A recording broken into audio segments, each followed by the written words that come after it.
ഗാസയ്ക്ക് സഹായം എത്തിക്കാൻ നിരവധി മാർഗങ്ങൾ ലോകരാഷ്ട്രങ്ങൾ അവലംബിച്ചു വരുന്നുണ്ട്. ഇപ്പോൾ അതിൽ കൂടുതൽ പങ്കുവഹിക്കുന്നത് UAE ആണ്. ഖാൻ യൂനിസ് നഗരത്തിന്റെ വിവിധ പ്രദേശങ്ങളിലെ ജലഗതാഗത ലൈനുകളുടെ അറ്റകുറ്റപ്പണികൾ നടത്തുന്നതിനും പൗരന്മാരുടെ ദുരിതം ലഘൂകരിക്കുന്നതിനുമായി ഖാൻ യൂനിസ് മുനിസിപ്പാലിറ്റിയുമായി UAE ധാരണാപത്രം ഒപ്പുവച്ചു.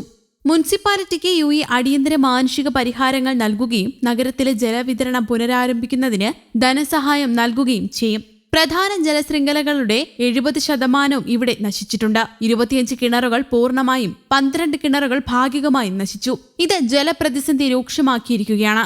ബാഹ്യജല ശൃംഖലകൾ വിപുലീകരിക്കാൻ ആവശ്യമായ സാമഗ്രികൾ നൽകുക, സെൻട്രൽ ഫില്ലിംഗ് പോയിന്റുകളിൽ വാട്ടർ ബാരലുകൾ സ്ഥാപിക്കുക, ഡീസൽ, ഗ്യാസ് എന്നിവ ലഭ്യമാക്കുക തുടങ്ങിയവ UAE നിർവഹിക്കും. എന്നാൽ UAE ഇതിനു മുൻപും സഹായഹസ്തവുമായി രംഗത്തെത്തിയിട്ടുണ്ട്. ഇസ്രായേൽ സേന കൊടിയ ആക്രമണം തുടരുന്ന ഖാൻ യൂനിസിലേക്ക് ജീവൻ രക്ഷാ മരുന്നുകൾ എത്തിച്ച് UAE 3 ടൺ മരുന്നുൽപ്പന്നങ്ങളാണ് ഗാസയിലെ ദുരിതബാധിതർക്കായി അയച്ചത്.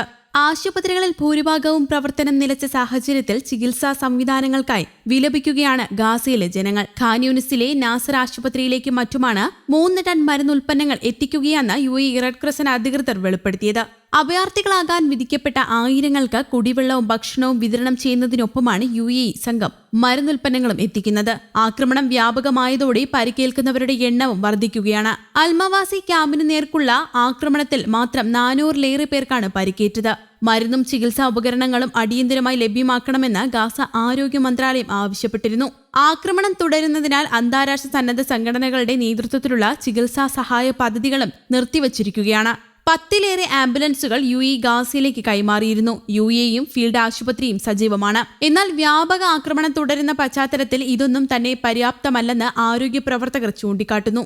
ഒരാഴ്ച മുമ്പ് ജോ ബൈഡന് ബെഞ്ചമിൻ നെതന്യാഹു ഉറപ്പു നൽകിയ ഗാസയിലേക്കുള്ള സഹായ വാഗ്ദാനം ഇതുവരെ യാഥാർത്ഥ്യമാക്കിയിട്ടില്ലെന്ന് US പറയുന്നു. ഉപരോധം ഏർപ്പെടുത്തിയ തീരപ്രദേശങ്ങളിൽ പട്ടിണി പിടിമുറുക്കാൻ തുടങ്ങിയെന്ന് US എയ്ഡ് ചീഫ് സ്ഥിരീകരിച്ചു. ഗാസയിലേക്ക് സാധനങ്ങളുമായി കടക്കുന്ന ട്രക്കുകളുടെ എണ്ണത്തിൽ വർധനവുണ്ടായിട്ടുണ്ടെന്ന് ഇസ്രയേൽ അവകാശപ്പെടുന്നുണ്ട്. എന്നാൽ ഈ അവകാശവാദം ഐക്യരാഷ്ട്രസഭയുടെ രേഖകളുമായി പൊരുത്തപ്പെടുന്നില്ല. കൂടാതെ ഈ പറയപ്പെടുന്ന വർധനവ് മുഴുവൻ ഗാസയ്ക്കും ഫലപ്രദമായി എത്തിയിട്ടുമില്ല.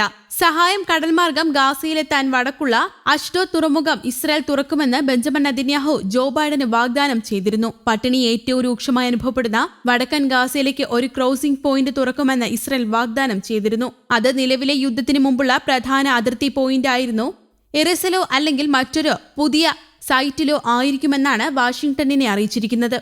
ബൈഡൻ നെതന്യാഹു ചർച്ചയ്ക്ക് 6 ദിവസത്തിന് ശേഷം പുതിയ ക്രോസിംഗിന്റെ നിർമ്മാണം ആരംഭിച്ചതായി പ്രതിരോധ മന്ത്രി യോവ് ഗാലന്റ് അറിയിച്ചു. എന്നാൽ നിർമ്മാണ പ്രവർത്തനങ്ങൾക്ക് വേണ്ടി എത്ര സമയമെടുക്കുന്നതിൽ കൃത്യമായ വ്യക്തതയില്ല. ഗാസയിലേക്ക് കൂടുതൽ സഹായം എത്തിക്കാൻ ഇസ്രായേൽ 2 നടപടികളായിരുന്നു സ്വീകരിക്കേണ്ടിയിരുന്നത്. പക്ഷേ അവ ഇപ്പോഴും പുരോഗമിക്കുകയാണ്. എപ്പോൾ പൂർത്തിയാകുമെന്നതിൽ കൃത്യതയില്ല.